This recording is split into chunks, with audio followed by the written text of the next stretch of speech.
Hi, I'm Shaun Robert. I'm a sound artist as well as a visual artist. I've been recording for quite a long time, since about 1978 I would say, recording things off the radio and editing them up, and then moving on to writing songs and more into experimental music concrete. Shaun, what made you interested in sound art? Everyone used to, like, when I was young, record off the radio and make your own compilations. Some people just like record the hits from the top 40, and from that I started noticing the edits, and I got excited about how they sounded, so I started editing more and more, and I would spend hours searching the radio for the next sound to appear to edit it in.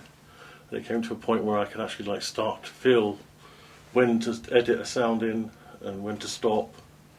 It was done all on a very, just a basic tape recorder, and then moved on to using two tape recorders, recording on one and playing on another, and then doing something over the top, and then moved on to using 4-track, and obviously now use a computer. And I like song form and pure experimental music, and I like the mixture of the two as well, which is very important to me. Do you have any heroes in this genre? Yeah, I mean, it'd have to be Cabaret Voltaire, before Chris Watson left. And Yeah, I saw those live. Yeah, what year was that? In Bristol. Oh wow! On a TV programme we got invited to. Show off. Obviously, Pierre Henry and Pierre Schaeffer, who were the originators of music concrete, and Brune and Lieutenant Caramel. So many artists. I mean, especially since Severed Heads, very, very influential on me, and because of the loops, the noise loops they would make with records or with tape.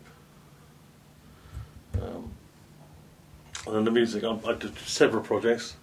Factor X is the one I started in 1983, and I'd already made quite a few tapes, because that's why that album is called 025. So I'd already made 14 tape albums, but I can't remember. I got rid of them when I started Factor X. I thought, this is my project now, and I got rid of all the other tapes. Like, stopped from year 0, and that went on into 1994, and also I'd done Mutant Beatniks, which was more of a collaborative project, and that's also with found sound rather than really many sounds that I originated myself. But with the music I make under my own name, Shaun Robert, that's all the sounds I've made myself with conventional instruments that I've played myself. You also do some video, don't you? Yeah, well, I did them for a while. Like about 2010, I had a Windows computer, and I made videos to accompany tracks from the Mutant Beatniks albums to try and promote them, and I made hundreds of them over about a 2-year period, and then the computer I used died. And I've just been starting getting back into doing some editing now, and I find that the resolution on the ones I made wasn't good enough, really. So I hope to move back to it, but in a higher resolution. But it's hard to find the time to do all these things, isn't it? You know? I know the problem. Yes, yeah. Yes. Like, you know, I got like an idea to do a Ho film for the Invisible album, which I did start on, which was just shots of leaves moving, edited. The resolution of that was, I gave up on that because I wasn't happy with the. Yeah. My main project, I have to admit, is the 443 project, which I started about 2011. I was trying out different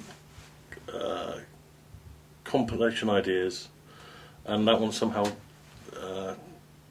got quite popular with people sending in tracks. I think it's and also popular with some people listening, because some tracks can go on and on and on, and with Formula 33 you're moving from one to another, and if you can make them interconnect interestedly and also have not just one sound world and you're moving around, so it's like becomes an album within itself. And I've done lots of different themes, and also, like, recently I did one for a local artist here in Bath, definitely Oram, who was very important in the BBC Radiophonic Workshop. She was born in Devices, yeah, and I'm hoping to move that project into making a CDR version where people pay to be on the CDR, and then they get copies, and it's a way of interconnecting and listening and hearing new music with an open mind. And the 443 thing is obviously connected to John Cage, and I never thought, when I actually thought about it, that it was about silence, because there was no such thing as silence while you're alive. And also I think it's about listening and filling that space with something new, or new possibilities, or a clean page. I think there's a lot of, when you put in the Zen idea of it as well, and also the Godin section idea of something being kind of the right length, you know, long enough. I mean, a lot of very great songs are shorter than 4 minutes 33, as you well know. Mm-hmm. Yeah. So it's open to anyone. There is to be on the Bandcamp version. It doesn't cost anything, and I put it up as pay what you want. So any sales go towards me continuing the project, getting the computer repaired or something. Yes, well, all the information is here. Yes. I also do collages, which I've been greatly fascinated with since a very early age.